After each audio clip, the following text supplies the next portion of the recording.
Assalamualaikum warahmatullahi wabarakatuh. Perkenalkan, nama saya Febri Sundari Staningsi. Saya dari program studi bimbingan konseling BKI 3C. Baiklah, di sini saya akan menjelaskan tentang 3 metode psikoterapi barat. 3 metode psikoterapi barat ini saya buat untuk mengumpul tugas ujian tengah semester saya dengan mata kuliah psikoterapi Islam oleh dosen pengampu Ibu Triani Pujiastuti. Ya, terima kasih. Silakan dengarkan. Baiklah, di sini saya akan menjelaskan tentang 3 metode psikoterapi barat. Yang pertama, metode behavior. Metode behavior oleh Gage dan Berliner tentang perubahan tingkah laku sebagai hasil dari pengalaman.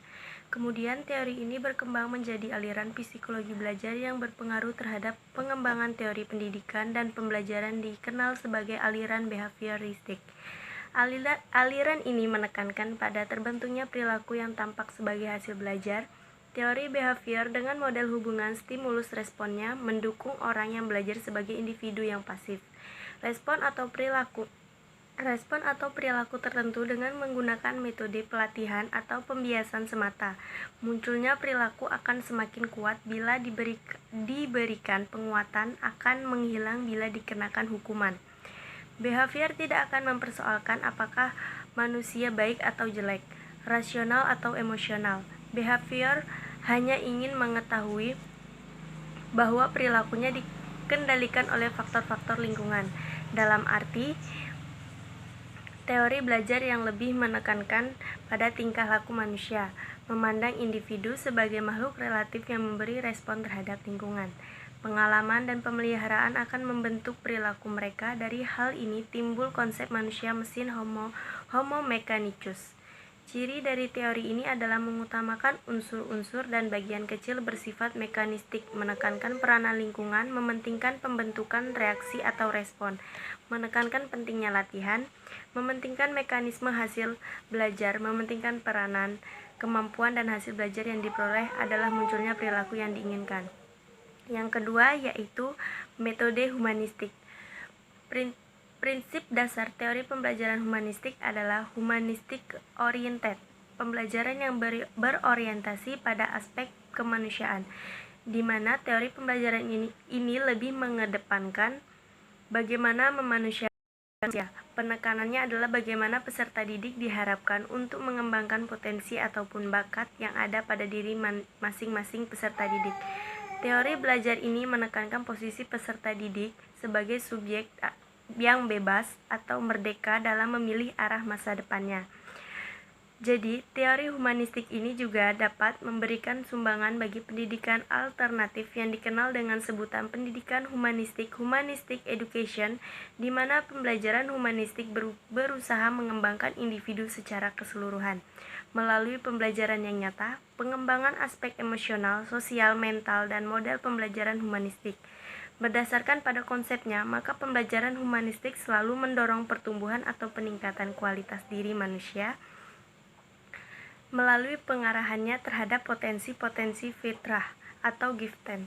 Dalam hal ini, segala potensi positif yang ada namun seiring dengan perubahan dan tuntutan zaman teknologi mengakibatkan proses dan mematuhi tuntutan perubahan tersebut. Di samping itu, teori humanistik ini tujuan belajar adalah untuk memanusiakan manusia. Proses belajar dianggap sebagai berhasil jika pelajar memahami lingkungannya dan dirinya sendiri. Di samping itu, tujuan belajar adalah memanusiakan manusia sehingga di samping itu, berdasarkan referensi yang ada, teori humanistik mulai diperkenalkan pada tahun 1950-an oleh para ahli psikologi seperti Abraham Maslow, Carl Rogers, dan Karl Maustak. Pada saat ini, mereka membangun sebuah asosiasi profesional yang membangun sebuah berupa mengaji secara khusus tentang berbagai keunikan manusia seperti tentang diri, akultatif diri, kesehatan, harapan cinta, dan kreatif.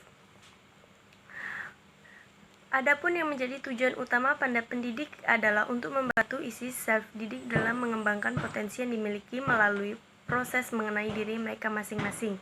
Para ahli humanistik memilih adanya dua bagian dalam proses pembelajaran humanistik, yaitu proses pemerolehan informasi baru dan proses informasi ini pada individu. Baiklah, metode yang ketiga yaitu Gestalt. Gestalt adalah sebuah teori yang menjelaskan proses persepsi melalui perorganisasian komponen-komponen sensasi yang memiliki hubungan, pola, ataupun sensasi yang memiliki menjadi kesatuan. Teori Gestalt berposisi terhadap teori strukturalisme.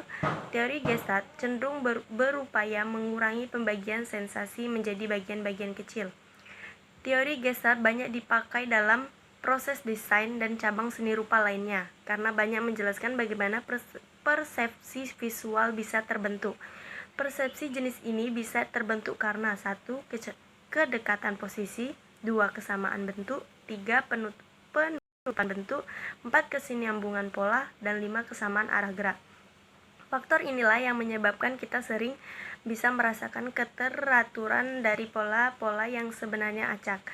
Misalnya saat seseorang melihat awan, dia dengan mudah bisa menemukan bentuk muka seseorang. Hal ini disebut pragnas. Baiklah, itu saja yang bisa saya jelaskan. Terima kasih, lebih dan kurang saya mohon maaf. Saya akhiri. Wassalamualaikum warahmatullahi wabarakatuh.